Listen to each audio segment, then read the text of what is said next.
भैया, आपके हिसाब से माँ बाप के बुढ़ापे का सहारा कौन होता है, बेटा या बेटी? इस सवाल का जवाब किसी को खुश कर सकता है और किसी को दुखी। तो आप अपना जवाब दो ना।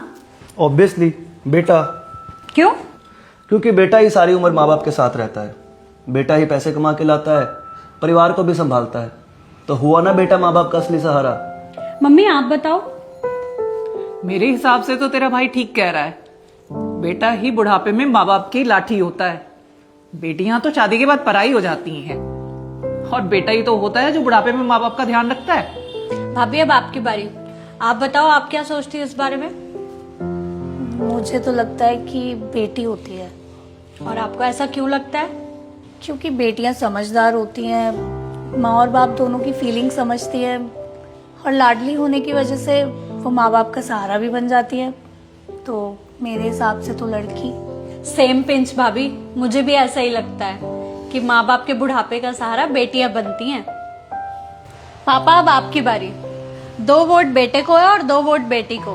अब आपका वोट डिसाइड करेगा कि आप किसको जिताते हो। बेटा, मेरे हिसाब से ना तो बेटा बुढ़ापे का सहारा होता है और ना ही बेटी। बुढ़ापे का असली सहारा होता है बहू। अरे तुम लोग मुझे ऐसे क्या देख रहे हो? मैं बिल्कुल ठीक कह रहा हूं। हम लोग बचपन से यही तो सुनते आए हैं, बेटा बुढ़ापे की लाठी होता है, बेटी अपने पापा का जिगर होती है। लेकिन जिंदगी की जब असली सच्चाई सामने आती है तब पता लगता है कि बुढ़ापे में जो सबसे ज्यादा साथ निभाता है वो बहू होती है।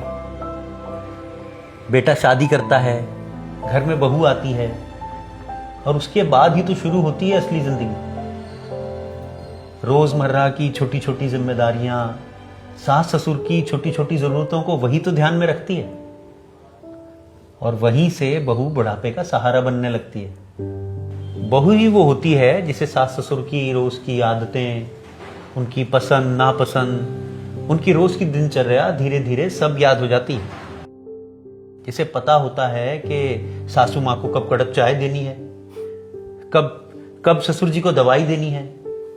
सुनने में ये छोटी छोटी बातें चाहे बहुत मामूली लगती हों, लेकिन सास ससुर के लिए ये बातें बहुत अहमियत रखती हैं। जब सास ससुर कभी बीमार पड़ जाएं तो बहू अपने 10 काम छोड़कर उनकी सेवा में लग जाती है। कब उन्हें दवा देनी है, कब किस चीज का परहेज करना है, उन्हें किस चीज से तकलीफ होती है, ये सब बहू ही तो देखती है। और दूसरी तरफ अगर बहू बीमार पड़ जाए तो सारे घर की रफ्तार थम जाती है। रसोई से लेकर दवा तक, चाय से लेकर खाना तक, सब कुछ इधर उधर हो जाता है। बेटा अगर कुछ दिन के लिए घर से बाहर चला जाए तो घर में कुछ खास फर्क नहीं पड़ता, लेकिन अगर 2 दिन के लिए बहू बीमार पड़ जाए तो सारा घर तितर बितर हो जाता है। क्योंकि घर की असली धुरी बहू ही होती है, वही तो सारे घर को जोड़ कर रखती है। बुजुर्ग माँ बाप को सबसे ज्यादा तकलीफ तभी महसूस होती है जब उनकी रोज की सहूलतें टूट जाती हैं। और उन सहूलतों का ध्यान कौन रखता है? अक्सर बहू। बेटे के पास प्यार बहुत होता है, उसकी नीयत भी ठीक होती है, लेकिन हर आदत, हर जरूरत, हर परेशानियों का हल निकालने की जो कला बहू के पास होती है ना, वो सबसे अच्छी है। इसलिए कई बार बहू बिना कहे ही उनकी जरूरत समझ लेती है। मैंने अपनी जिंदगी में ऐसी कई बहुओं को देखा है जिन्होंने अपने सास ससुर की सेवा फर्ज समझकर नहीं, दिल से की है। उन्होंने अपनी रातों की नींद छोड़ी है, अपनी थकान भुलाई है, अपनी परेशानियों को छोड़ा है, इसलिए कि उनके सास ससुर को कोई तकलीफ ना हो। इसलिए बेटा, बुढ़ापे का असली सहारा तो बहू ही होती है। मैं हर सास ससुर से कहना चाहता हूं कि आप लोग भी अपनी सोच बदलो। बहू को सिर्फ जिम्मेदारी समझकर मत देखो, उसे गलतियों के तराजू में मत तोलो।